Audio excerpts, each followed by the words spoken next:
राधे राधे। मैं हूँ मीनू राठी और आज मैं मौजूद हूँ मयूर विहार फेज 1 में। जी हाँ, आज गोपाष्टमी है, यानी कि 9 नवंबर को गोपाष्टमी महोत्सव का आयोजन किया जाता है और कहा जाता है कि इस दिन गौ माता को दान करना महादान कहलाता है, यानी कि गौ सेवा और गौ माता को चारा खिलाना और मतलब गौ पूजन कह सकते हैं आप। और इस दिन कम से भी कम, जी हाँ, अन्नकूट का 56 भोग लगाया गया और इस कार्यक्रम को महेंद्र सिंह लाडा जी की देखरेख में किया गया। जी हाँ, गोपाष्टमी के दिन श्री राधा कृष्ण मंदिर में एक बेहद ही राधा कृष्ण मंदिर में गोपाष्टमी के दिन भक्तों ने बढ़ चढ़कर हिस्सा लिया। जहां एक तरफ गौ पूजन चल रहा था तो वही कुछ भक्त ऐसे थे जो गौ माता को चुनरी तक वितरित कर रहे थे, उन्हें उड़ा रहे थे, उनकी पूजा कर रहे थे, उन्हें प्यार दुलार वो सब कुछ दे रहे थे। इस भव्य महोत्सव में सुप्रसिद्ध भजन गायिका शिया सैदरी तुलसी दीदी भी मौजूद थी। जी हाँ, जिन्होंने अपने भजनों से सभी भक्तों का मन मोह लिया। और इस गोपाष्टमी के दिन मंदिर के अंदर बहुत से आयोजन किए गए, जैसे कीर्तन और भंडारा। इन सभी को इस गोपाष्टमी के दिन श्री राधा कृष्ण मंदिर में महंत श्री राम मंगल दास जी भी मौजूद थे। जी हाँ, बहुत सारे गुरु, बहुत सारे भक्त हैं, बहुत सारे लोग वहाँ पे आए हुए थे जिन्होंने गोपाष्टमी के दिन गौ माता की सेवा की, गौ माता को चुनरी उड़ाई और सबने अपने अपने जो कहते भाव से गौ माता को जो वितरित किया गया वो उन्होंने बड़े ही अनूठे और मैं क्या ही कहूँ कि सच को तो मेरे पास कहने के लिए शब्द ही नहीं है कि मैं पहली बार यहाँ पे आई हूँ और जो मैं देख रही हूँ कि मुझे खुद को काफ़ी ज़्यादा शांति मिल रही है। कहते हैं कि गौ माता हमारी राष्ट्र माता है और गौ माता के अंदर कम से भी कम 33 करोड़ देवी देवता निवास करते हैं और कहते हैं कि गौ सेवा करने से तो हर मनुष्य के जो दुख दर्द होते हैं ना वो मिट जाते हैं। इस गौशाला में कुछ गाय ऐसी हैं जिनके बचपन से ही पूंछ पे त्रिशूल बने हुए हैं, किसी की पूंछ में, किसी के माथे पर। आप इसे संयोग कह सकते हैं कि भगवान ने गौ माता के पूंछ पे या माथे पे कहीं में भी मतलब शरीर के एक अंग पे त्रिशूल बना हुआ है। ये तो भगवान की कृपा है कि कहीं ना कहीं भगवान हमें ये संदेश देते हैं कि मैं हूँ। कहते नहीं कि मानो तो कुछ है और ना मानो तो कुछ भी नहीं है, लेकिन ना मानने से क्या फायदा होता है अगर भगवान है तो है। अगर गौ माता को चारा खिलाने से या मतलब चारा के उनकी सेवा करने से मनुष्य को जो सुख प्राप्त होता है ना, उससे तो हर मनुष्य धन्य है।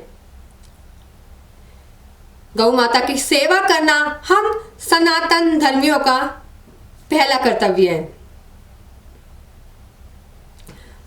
आज गोपाष्टमी के दिन इस श्री राधा कृष्ण गौशाला में जो भव्य आयोजन किया जा रहा है वो आयोजन महेंद्र सिंह लाडा जी की देखरेख में किया जा रहा है। जी हाँ, यहाँ पे मैं पहले भी आपको बताया कि गीत संगीत का जो आयोजन है वो भी किया गया और आप देख सकते हैं उसकी एक छोटी सी झलक के अंदर गीत संगीत और वन कैसे चल रहा है।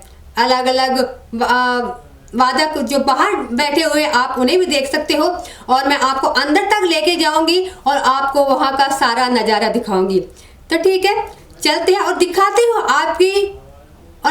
हूँ आप सबको गौशाला के अंदर की एक छोटी सी झलक। चलिए।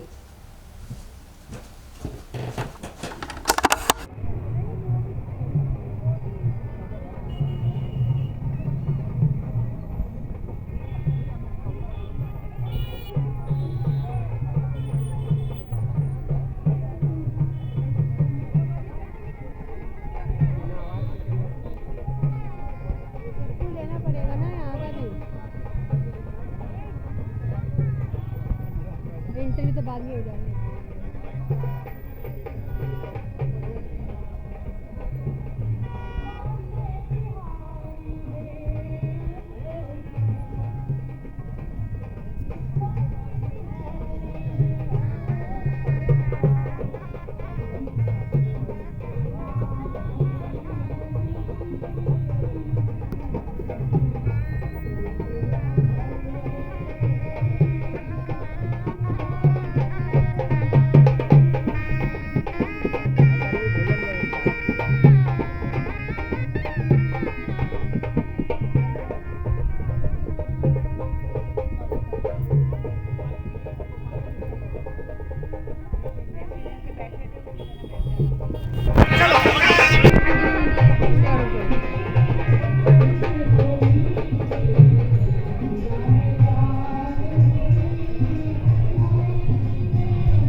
पंडित जी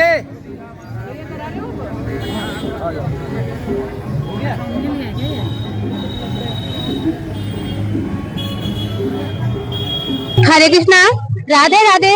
जैसे मैं हूँ मीनू राठी और आज हम मौजूद हैं गौशाला में, यहाँ पे आज गोपाष्टमी का महोत्सव है, उसका आयोजन किया जा रहा है। और आज हम बात करने जा रहे हैं गोपाष्टमी का जिन्हें आयोजन किया है, यहाँ के ऑर्गेनाइजर महेंद्र सिंह लाडा जी, जो आज हमारे साथ है। तो आज हम इनसे करेंगे कुछ बातचीत के अंश जानेंगे। सर, मैं जानना चाहती हूँ कि कई सालों से मैं भी देखती आ रही हूँ और कई बार गौशाला आई भी हूँ, तो यहाँ पे जब मैंने देखा है तो एक हर बार कुछ न कुछ अच्छा से अच्छा आयोजन किया गया गोपाष्टमी के दिन। और हमेशा भंडारे का भी आयोजन किया जा रहा है, गीत संगीत अंदर भी बाहर भी चल रहा है। और तो मैं जानना चाहती कि आप इतना कर पा रहे, तो इससे आगे आपका क्या विचार है? देखिए जी, गोपाष्टमी यह पर्व संपूर्ण भारतवासियों का है, संपूर्ण जगत का है, हमारे सनातन का बड़ा त्योहार है। और गोपाष्टमी के दिन कहा जाता है कि भगवान कृष्ण ने गौ को चराने के लिए गोपाष्टमी का दिन ही चूज किया था। तो गोपाष्टमी का पर्व अपने आप में बहुत महान पर्व है। और हमारा श्री गणेश सेवा मंडल पिछले 23 साल से ऐसे सारे आयोजन करता है, गणेश चतुर्थी का, निर्धन कन्या विवाह का, गोपाष्टमी का। तो गणेश सेवा मंडल का रहता है कि गौ हमारी माँ है और गौ को जितने भी साइंटिफिकली भी गौ के अंदर बहुत सारे तत्व है जो साइंटिफिकली प्रूव हो चुके हैं। कहते हैं कि गाय को छूने से ब्लड प्रेशर सामान्य हो जाता है। गोमूत्र का अपना ही एक अलग महत्व है। गौ के गोबर पे आप अगर खड़े हो जाते हो तो आपको काफी कुछ वाइब्रेशन मिलती है, क्योंकि यह यूएस और साइंटिफिकली प्रूव हो चुका है। मैं तो आने वाली युवाओं को, पीढ़ियों को ये बताना चाहूंगा कि गौ हमारी माता है। इसका हर एक अंग, हर एक रोम रोम गौ का मतलब महत्वपूर्ण है। तो हमें आने वाले कल को बचाने के लिए हमारे पेरेंट्स को, बड़े लोगों को ये होना चाहिए कि कम से कम अमावस्या, पूर्णिमा, एकादशी उस दिन तो कम से कम गौशाला जाए। कुछ नहीं है तो घर की 2 रोटी और गुड़ लेके जाए, ताकि हमारे बच्चों में भी ये संस्कार आएंगे और गौ के प्रति भक्ति बढ़ेगी और हमारा सनातन आने वाले टाइम में भी जिंदा रहेगा। यानी कि आपका कहने का मतलब है कि जो हमारा सनातन धर्म है वो आगे जाके और आगे बढ़ेगा। लेकिन कई बार हमने सुना है कि जो कहते हैं घर में रोटी बनाई जाती है, तो कहते हैं कि जो पहली जो रोटी होती है वो गाय की निकलती है, वो ऐसा क्यों? देखिए, ऐसा ये तो हमारी हिंदू की परंपरा और संस्कृति चलते आई है, ऋषि मुनियों से चलती आई है। आज भी हमारे घरों के अंदर जब भी हमारी माँ बहनें जब खाना बनाती है तो कहते हैं कि पहली रोटी गाय की होती है और लास्ट की रोटी डॉग की होती है, कुत्ते के लिए निकाली जाती है। क्योंकि हमारा हिंदू धर्म ऐसा है कि सब और औरों के लिए हम कामना करने वाले लोग हैं। हम चाहते हैं कि गौ हमारी माता है। मतलब हम लोग ऐसे सनातनी हैं कि यह चीज परंपरा आदिकाल से चलती आई है और आगे भी अगर इस परंपरा को चलाना है तो हमारे को वो आदत हमारे बच्चों में संस्कार डालना होगा, गौशाला आना होगा, गौ के प्रति बताना होगा उनको। और इवन और कुछ नहीं तो नहीं, मैंने एक उदाहरण देना चाहूंगा मैं कि आजकल के बच्चे, भाई बर्थडे है तो शाम में भाई गेट टुगेदर होता है, पार्टी होती है, जाते हैं अपने दोस्तों में, पेरेंट्स भी उसको बढ़ावा देते, देना भी चाहिए, बच्चे हैं। लेकिन बच्चों को ये कहना चाहिए कि शाम की पार्टी तेरे जैसी और सुबह की पार्टी हमारे जैसी। वो पूछेगा क्या, तो गौशाला चलना है, ताकि गौ का प्रति आकर्षण बढ़ेगा और हमारा सनातन जिंदा रहेगा। यानी कि कहा जाता है कि हमारे गौ माता के अंदर 33 करोड़ देवी देवताओं का वास है। जी। और उनके छूने से, जैसे आपने बताया था अभी, माँ जितने भी सुख दुख जो प्रेशर होता है, हाई होता है, कम होता है, सब कम हो जाता है। नहीं, मैं आपको एक चीज और बताना चाहूंगा। देखो, गौशाला तो हर जगह है, अपने संपूर्ण विश्व में है, भारत देश में है, हर गाँव में है, हर जगह गौशाला है। लेकिन दिल्ली में मयूर विहार फेस 1 में श्री राम मंगल दास जी की ये जो राधा कृष्ण मंदिर गौशाला है, एक अद्भुत है। वो इसलिए है कि यहाँ पे जो भी 60-70 गायें हैं, सारी देसी गाय है। यहाँ पे गाय कपिला, मृगनयनी, गिर ऐसी गाय है। कुछ गायों के पूंछ पे तो जन्म से ही त्रिशूल है। तो ये यहाँ पे एक अलग ग्रेविटी पावर है। और यहाँ के जो महाराज जी, इन्हीं की एक गौशाला नोएडा में है जहाँ 2000 से ज्यादा गाय है। वहाँ पे सारी गाय वृद्ध है। जो लोग दूध नहीं देने से, वृद्ध होने से गायों को छोड़ जाते हैं, महाराज जी उनका पालन पोषण वहाँ करते हैं। वो गायें सारी वृद्ध है, कोई दूध नहीं देती है। और 200 गायें कम से कम ब्लाइंड है, जिनको नेत्रहीन है। तो ऐसी गायों की सेवा जहाँ पे होती है वहाँ पे ग्रेविटी पावर अपने आप होती है। तो हम तो यहाँ पे जो जुड़े हैं, हम कुछ नहीं कर रहे हैं, हम अपने स्वार्थ के लिए आए हैं यहाँ पे। जब से हम इस गौशाला से जुड़े हैं तो हमारे को पीछे मुड़ के देखना नहीं पड़ा है। ये हमारा धर्म भी है और हमें आना भी चाहिए। तो मैं सबसे निवेदन करूंगा आप जरूर एक बार इस गौशाला में दर्शन करने आए। आज अगर गोपाष्टमी का पर्व है, आप कभी भी आए, माता के पास जाने के लिए कोई टाइम नहीं होता है। आप आए और आप महसूस करें जो मैं महसूस कर रहा हूँ। जय गौ माता।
कृष्णा, राधे राधे। हमारे साथ है नरेश शर्मा जी। तो चलिए इनसे भी हम कुछ बातचीत के अंश से जानते हैं। ये भी आज गोपाष्टमी के उपलक्ष्य में गौशाला में हमारे साथ मौजूद हैं। तो नरेश सर, मैं आपसे जानना चाहती हूँ कि सनातन धर्म में गौ माता का कितना महत्व है और इसके क्या निवारण है? देखिए, गाय माता सनातन धर्म का प्राण है। सनातन धर्म संस्कृति एवं अर्थव्यवस्था के जीवन चक्र का केंद्र है। गाय माता धर्म अर्थ काम मोक्ष की दाता है। परम ब्रह्म परमेश्वर भगवान श्री कृष्ण भी स्वयं गाय की सेवा करते थे। जब हमारे भगवान ही गाय की सेवा कर रहे हैं तो वो संपूर्ण मनुष्य को ये बताना चाहते हैं कि हे मनुष्य, ये गाय तुम्हारे लिए बहुत ही कल्याणकारी है। मैं ये बताना चाहता हूं कि गाय का दूध, दही, घी, गोबर और गोमूत्र पांचों पदार्थ मानव जाति के कल्याण में काम आते हैं। ऐसा कोई भी जीव इस पृथ्वी पर नहीं है जिसके पांचों पदार्थ इस मानव के कल्याण में काम आए। गाय का दूध अमृत है, ऐसा शास्त्र में कहा गया। लेकिन आधुनिक वैज्ञानिकों ने भी यह सिद्ध कर दिया कि गाय के दूध में 8 प्रकार के प्रोटीन, 21 प्रकार के अमीनो एसिड, 25 प्रकार के मिनरल्स, खनिज तत्व, कैल्शियम, पोटेशियम, फास्फोरस, जिंक पाए जाते हैं। तो गाय के दूध जैसा कोई दूसरा पदार्थ पृथ्वी पर नहीं है।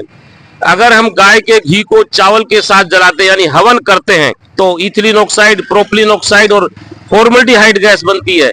इथिलीन ऑक्साइड और फॉर्मल्डिहाइड गैस आज की तारीख में भी अस्पताल के ऑपरेशन थिएटर में छोड़ते हैं क्योंकि वो उसको जर्म प्रूफ, कीटाणु प्रूफ, बैक्टीरिया प्रूफ कर दे। और प्रोपिलीन गैस बारिश के काम आती है। ये बहुत बड़ी क्रांतिकारी बातें हैं। गाय के दूध में कोलेस्ट्रॉल फैट 3.8 यानी 4 से भी कम, और भैंस के दूध में कोलेस्ट्रॉल 8% होता है। अगर आप भैंस का दूध पिएंगे तो आपका कोलेस्ट्रॉल बढ़ेगा, बाईपास सर्जरी होगी, हार्ट अटैक होगा, एंजियोग्राफी होगी। गाय का दूध अगर आप पीते हैं तो आपका कोलेस्ट्रॉल नहीं बढ़ेगा, हार्ट अटैक नहीं होगा, बाईपास सर्जरी नहीं होगी, क्योंकि गाय के दूध में भैंस के दूध से आधा कोलेस्ट्रॉल होता है। कितनी क्रांतिकारी बातें। भैंस के दूध में पोटेशियम 90 माइक्रोग्राम, गाय के दूध में 140 माइक्रोग्राम। अगर आप गाय का दूध पियोगे तो आपकी बुद्धि बढ़ेगी, क्योंकि पोटेशियम से बुद्धि बढ़ती है इसलिए जिन लोगों को अपने बच्चे ओजस्वी, तेजस्वी, बुद्धिमान बनाने हैं, वो गाय का दूध का सेवन करें, गाय के घी का सेवन करें। भैंस को देखा होगा, उसके बच्चे मोटी बुद्धि के होते हैं, डल होते हैं, डफर होते हैं, आलसी होते हैं, थके हुए होते हैं। इसलिए भैंस का दूध नहीं, गाय का दूध पिए। जहां दूध पीने से IQ बढ़ती है, गाय का दूध पीने से EQ बढ़ती है, इमोशनल क्वेश्चंस। अगर आप गाय का दूध और घी का सेवन करते हैं तो आप में दया, ममता, करुणा, प्यार, भाईचारा, इंसानियत आती है। ये बड़े ही दिव्य गुण हैं। जहां गाय का दूध, दही, घी अमृत है, गाय का मूत्र और गाय का गोबर भी अमृत है। जो गाय का मूत्र है वो कैंसर, एड्स जैसी भयंकर बीमारी की, डायबिटीज, कोलेस्ट्रॉल की बीमारी उससे ठीक होती हैं। ऐसे सैकड़ों मरीज जिनको एम्स जैसे अस्पताल ने उनको जवाब दे दिया था कि ये जो आपका मरीज है, अब ये कुछ दिनों का मेहमान है, इसको घर ले जाओ, कुछ दिनों में ये मर जाएगा। लेकिन उन लोगों ने गाय के गोमूत्र का सेवन किया और वो ठीक हो गए और आज कई कई सालों से वो स्वस्थ हैं। तो इतनी क्रांतिकारी गौ माता है। भारतीय संस्कृति में गाय को विश्व की माता, गावो विश्वस्य मातरे, गाय विश्व की माँ है। क्योंकि एक माँ जन्म देकर हमें पृथ्वी पर लाती है, हमारा शारीरिक, मानसिक, सामाजिक, भौतिक, आध्यात्मिक विकास करती है, तो वो गाय माँ है। गावो विश्वस्य मातरे। गाय गौ माता का हमारे भारतीय संस्कृति में बहुत महिमा है। महिमा का अंतिम शब्द माँ है। गाय हमारे परिवारों की गरिमा है, गरिमा में माँ है। गाय जीवात्मा है, गाय देवात्मा है, गाय विश्व आत्मा है, गाय पुण्य आत्मा है, गाय माँ की उपमा है, गाय अनुपमा है, गाय भारत की आत्मा है, क्योंकि गाय हमारी। आपका कहने का मतलब है कि जो अगर सही तो तरीके से बोला जाए कि भारत की जो आत्मा है वो गौ माता है, यानी कि विश्व में अगर पूजने हैं तो गौ माता। और हमारी सनातन धर्म में गौ माता का महत्व जैसे कि आपने बताया, आपका बहुत बहुत धन्यवाद। हम आपके आभारी हैं कि आपने हमें इनके जैसे कि दूध के बारे में, इनके कितने कैलोरी होते हैं, कितने सब जैसा कि आपने देखा कि अभी गोपाष्टमी पे यहाँ पे गौ सेवा और गीत संगीत, मतलब बहुत सारी चीजें यहाँ पे चली हुई है। और आप देख रहे होंगे कि आसपास यहाँ पे एक दुकान भी लगी हुई है जहाँ पे गौमूत्र से बने बहुत सारे प्रोडक्ट यहाँ पे रखे हैं। तो इनके बारे में हम कुछ इन भैया से जानना चाहेंगे कि ये क्या है और कैसे बनते हैं, इनका कैसे यूज होता है। ये सारे गाय, आप मुझे अपने बारे में बताइए। मेरा नाम सुनील शर्मा है और मैं BSc एग्रीकल्चर का छात्र हूँ और गाय के गव्यों के बारे में मेरा काफी अच्छा अध्ययन है और मैंने चिकित्सा भी की है इस क्षेत्र में। तो ये हमारे गाय के गव्य है, माने गाय से उत्पाद, गव्यों से हम उत्पाद बनाते हैं और ये अलग अलग उत्पाद हैं। जो कई उत्पाद जैसे हमारे गौमूत्र से बने हुए हैं, कई उत्पाद हमारे गोघृत से बने हुए हैं।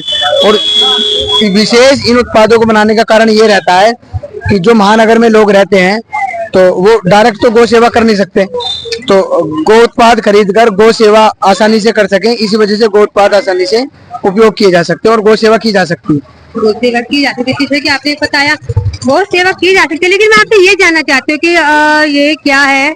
ये शतदोष घृत है, यानी जैसे घृत से बनी हुई औषधि होती है, तो ऐसी घृत से बनी हुई काफी सारी औषधि होती हैं। तो जैसे स्किन की समस्या है उसके लिए काफी इफेक्टिव और काफी फायदेमंद औषधि है और आयुर्वेद में इसका काफी अच्छा वर्णन है। और ऐसी काफी सारी औषधियां और भी बनती है। बाकी शतदोष घृत स्किन की समस्या के लिए काफी लाभ है और काफी फायदा करता है। यानी कि इसका जो कोई साइड इफेक्ट नहीं होगा? हाँ, हमारे यहाँ की किसी भी दवाई का या गाय के उत्पाद आप यूज करेंगे तो उसका कोई भी साइड इफेक्ट नहीं होता। और ये क्या है? ये गौमूत्र से बनी हुई औषधि है। जैसे BP के लिए है ये, मतलब किसी को BP की समस्या है, लो BP की, हाई BP की, दोनों के लिए अच्छा लाभ करती है। और इसमें एक चीज जो मैं जो ये दंत रक्षक है जो मैं देख रही थी, इसे मैं आपको भी दिखाऊं। इससे क्या फायदा है, क्या नुकसान है और मतलब ये बनता कैसे? जैसे मार्केट में कोलगेट आदि बिकते हैं, हाँ। और उसमें काफी मात्रा में लिखा रहता है कि लोग उसे खाने के बाद अगर जो सटक लेंगे तो नुकसान देगा। ये गाय के गोबर के कंडों से बना हुआ है मंजन। तो इस मंजन को जैसे हम यूज करेंगे तो अगर जो अंदर भी जाएगा, जैसे बाहर का तो थूकने की जगह छोड़ दो, अगर जो अंदर भी लेंगे तो पेट की काफी सारी समस्याओं को दूर करेगा। माने दांत तो हमारे चमकाएगा ही, दांत को चमकाने के साथ साथ पेट की काफी सारी समस्या दूर करेगा। यानी इसके बहुत सारे फायदे, नुकसान तो है नहीं। जी, नुकसान कुछ नहीं है। और ये गोमूत्र है, गोमूत्रार्क है, यानी कि डिस्टिल्ड गोमूत्र, माने जो नॉर्मल नेचुरल गोमूत्र लेंगे आप वो कुछ समय चलता है। ये गोतीर्थ आश्रम का, माने बद्रीनाथ की गौशाला है, एक गोतीर्थ आश्रम स्वामी विश्वेश्वरानंद जी द्वारा बनाई गई, उसका ये गोमूत्र है डिस्टिल्ड किया हुआ, और काफी मतलब एंटी टॉक्सिक है। शरीर का कुछ भी टॉक्सिन हो तो गोमूत्र के द्वारा ठीक किया जा सकता है। वात, पित्त और कफ तीनों के लिए गोमूत्र फायदा करता है। पीना पड़ता है? हाँ जी, पीना पड़ता है। सुबह शाम अगर जो पियेंगे तो काफी फायदा दो करेगा। टाइम? माने मार्केट की वो एलोपैथिक की दवाइयों से आपको निजात मिल हाँ, जाएगा। होम्योपैथिक की भी खाते हैं लोग वैसे तो, और प्राइवेट भी दवाई लेते हैं। 70 रुपए का, 70 रुपए का। ये जो आंखों की, हाँ, ये आंखों की औषधि है, और उसमें 75% गोमूत्र है, और चक्षुवर्क जैसी और काफी सारी औषधियां हैं जो ये इसमें डाली हुई हैं। आंखों को माने मोतियाबिंद कहते हैं कि बड़ा डिफिकल्ट केस है, माने मोतियाबिंद ठीक नहीं होता, मोतियाबिंद जैसी समस्या को ये तोड़ के बाहर कर देता है, और इसके काफी रिजल्ट हमारे पास हैं, काफी लोग ठीक हुए हैं। यूज किया किसी ने? हाँ, काफी लोग हैं। वैसे ही वेदों में नहीं कहा जाता गावो विश्वस्य मातरम, जैसे महाराज जी आदि लोग भी कहते हैं, हमारे पूज्य राजेंद्र दास जी भी कहते हैं, यानी गावो विश्वस्य माता, गाय विश्व की माता ऐसे नहीं है। गाय से पूरी की पूरी इकोसिस्टम चलाया जा सकता है हमारा। वो गो उत्पाद हो, गाय का गव्य यानी कि गाय का घी हो, या गो छाछ हो, कुछ भी माने गाय से चलाया जा सकता है। गावो विश्वस्य माता यानी गाय विश्व की माता है। धन्यवाद, आपने हमें इन प्रोडक्ट के बारे में बताया, और ये जो जानकारी आपने मुझे नहीं दी बल्कि मेरे साथ साथ बाकी जो हमारी ऑडियंस है, जो पब्लिक है बाहर की, वो भी देखेगी तो उन्हें भी शायद इनके बारे में ज्यादा पता चलेगा। और आप लोगों ने अभी देखा होगा कि इतने सारे प्रोडक्ट आप देख रहे हैं, एक बार आप जो आपके चैनल को और आपको और समस्त गो सेवा का ये कार्य करने वालों को सबको मेरा सादर अभिवादन। आपके थ्रू हमारी ये बात ज्यादा लोगों को पहुंचे और लोग ज्यादा ज्यादा ठीक हों, और गाय को अपने जीवन में कैसे ना कैसे करके जोड़ें। माने कहीं ना कहीं गाय को जोड़ा जा सकता है घी के माध्यम से, गाय को जोड़ा जा सकता है गाय के गोबर के माध्यम से, गाय को जोड़ा जा सकता है गाय पे हाथ फेर के, यानी कि बहुत सारी चीज पॉजिटिव है। और गाय की गोद में आने के बाद गाय को ठीक किया जा तो सकता है। ये एक माँ का दर्जा, दूसरा माँ का दर्जा में गौ माता से मिला हुआ है। धन्यवाद। धन्यवाद।